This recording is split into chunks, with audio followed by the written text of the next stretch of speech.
Crime time में बात मध्य प्रदेश के ग्वालियर की करते हैं, जहां एमबीबीएस के छात्र की हॉस्टल की छत से गिरकर मौत हो जाती है। प्रथम दृष्टया यह हादसा नजर आता है, लेकिन पुलिस जांच पड़ताल में जुटती है, आगे बढ़ती है और सीन को रिक्रिएट करती है तो उसे एंगल आत्महत्या का नजर आने लगता है। मगर जैसे जैसे परत दर परत खुलासा होता है, जांच की दिशा आगे बढ़ती है तो चौंकाने वाला खुलासा होता है। क्योंकि पुलिस के हाथ उस युवक के मोबाइल की कॉल रिकॉर्डिंग लग जाती है और तभी जो खुलासा होता है वो हर किसी को हैरान कर देता है। क्योंकि अब इस जांच की दिशा की बदल चुकी है।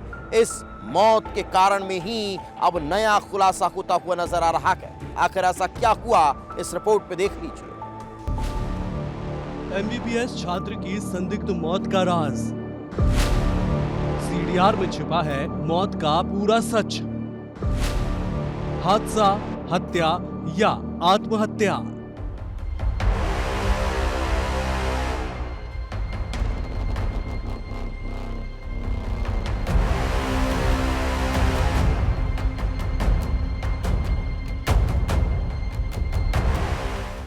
तारीख 10 नवंबर, रात हो चुकी थी। ग्वालियर के रविशंकर शुक्ल बॉयज हॉस्टल में भी सन्नाटा पसर चुका था। छात्र अपने अपने कमरों में जा चुके थे। तभी एक आवाज सन्नाटे को चीरते हुए पूरी बिल्डिंग में गूंज उठती है। गार्ड दौड़कर पोर्च की तरफ भागता है, जहां गजरा राजा मेडिकल कॉलेज में पढ़ने वाला एमबीबीएस फर्स्ट ईयर का छात्र यशराज उइके पड़ा हुआ था। हर तरफ हड़कंप मच जाता है। तत्काल उसे अस्पताल ले जाया जाता है, लेकिन कुछ ही घंटों में उसकी मौत हो जाती है। और छात्र की मौत के साथ ही कई सवाल भी उठने लगे, क्योंकि किसी ने यशराज को गिरा देखा नहीं था। बस गिरने की आवाज सुनी और नीचे बेसुध हालत में पड़ा हुआ दिखाई दिया। सबसे पहला सवाल यही था कि छात्र गिरा कहां से। पहले 24 घंटे सिर्फ यही थ्योरी चली कि यशराज फर्स्ट फ्लोर पर रहता था। कुछ देर पहले ही रूम पार्टनर से मिला था, तो क्या उसी फ्लोर से गिरा है? दूसरा सबसे बड़ा सवाल था कि क्या यशराज हादसे का शिकार हुआ या फिर वो खुद कूदा है। उठते सवालों के बीच पुलिस की तफ्तीश भी जारी थी। यशराज जहां गिरा वहां उसका मोबाइल नहीं था। पुलिस ने तलाश की तो मोबाइल तीसरे फ्लोर पर रखा हुआ मिला। तो क्या यशराज तीसरे फ्लोर से गिरा था? अब पुलिस के सामने सबसे पहले यही पहेली को सुलझाने की चुनौती थी। पुलिस ने इस सवाल का जवाब जानने के लिए रिक्रिएशन किया। यशराज के वजन और हाइट के बराबर पुतला बनाया गया, उसे तीसरी मंजिल से फेंका गया। अब पुलिस इस नतीजे पर पहुंच चुकी थी कि यशराज किसी हादसे का शिकार नहीं हुआ, वो खुद ही कूदा है। और वो पहले या दूसरे फ्लोर से नहीं बल्कि तीसरे फ्लोर से ही कूदा, जहां उसका मोबाइल मिला है। और जिस जगह मोबाइल मिला वो भी खुदकुशी की ओर ही इशारा कर रहा है, क्योंकि अगर हादसा होता तो मोबाइल भी नीचे यशराज के साथ ही टूटा हुआ मिलता।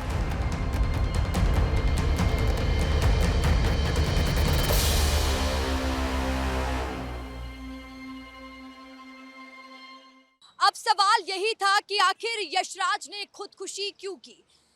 क्या उसे हॉस्टल में कोई परेशान कर रहा था? क्या वो रैगिंग या बुलिंग का शिकार था? क्योंकि यशराज 1 महीने पहले ही बैतूल से इस हॉस्टल में रहने आया था। ऐसा क्या हुआ यशराज के साथ कि उसने अपनी पूरी की पूरी जिंदगी खत्म कर ली? क्या यशराज के लिए वो वजह इतनी बड़ी थी कि डॉक्टर बनने का सपना यशराज ने खत्म कर दिया और मौत को चुना? या फिर सच अभी भी अंधेरे में था?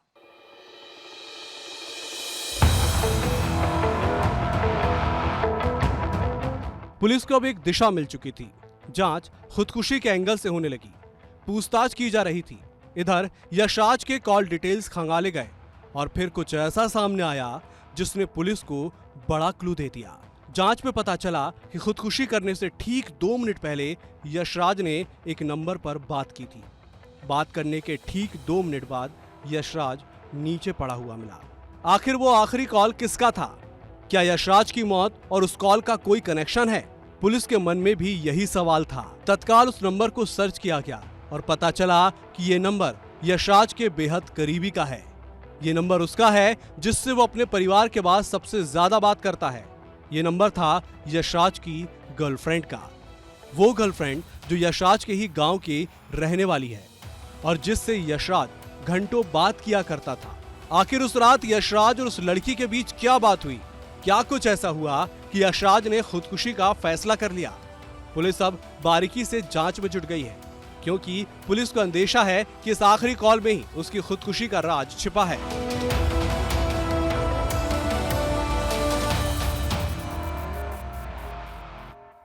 पुलिस द्वारा मर्ग कायम करके जांच की जा रही थी। इसमें अभी हमारे एंगल से जांच कर रहे हैं कि घटना क्यों हुई, घटना कैसी हुई, घटना का कारण क्या था। इस संबंध में हमने इनका मोबाइल का डेटा का विश्लेषण हेतु भी भेजा है और इनका CDR अध्ययन इत्यादि भी हम लोग कर रहे हैं। जो लोगों से इनकी बातचीत होती थी, जिनसे इमोशनली अटैच थे, उन सभी से अभी इसमें पूछताछ की जा रही है। पूछताछ के दौरान जो भी हमें तथ्य और साक्ष्य मिलेंगे और वहाँ के जो फुटेज है, जो भी इनका मूवमेंट था, आना जाना था, जिनसे मिलना जुलना था, सभी से इसमें पूछताछ कर रहा है। हर एंगल से इसमें जाँच अभी जारी है।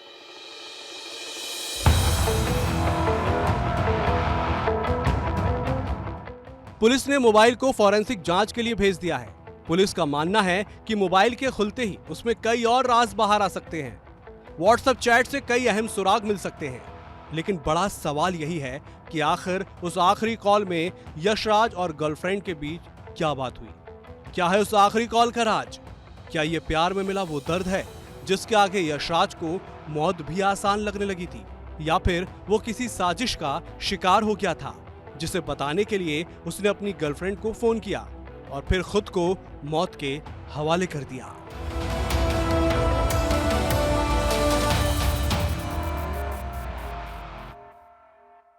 और ये लड़की उसके गांव की रहने वाली है और इसी कॉलेज में MBBS की फर्स्ट ईयर की छात्रा है। अब पुलिस इस पूरे मामले को लेकर जांच पड़ताल कर रही है। कैमरामैन संजय चंदेल के साथ अनिल गौर, विस्ता न्यूज।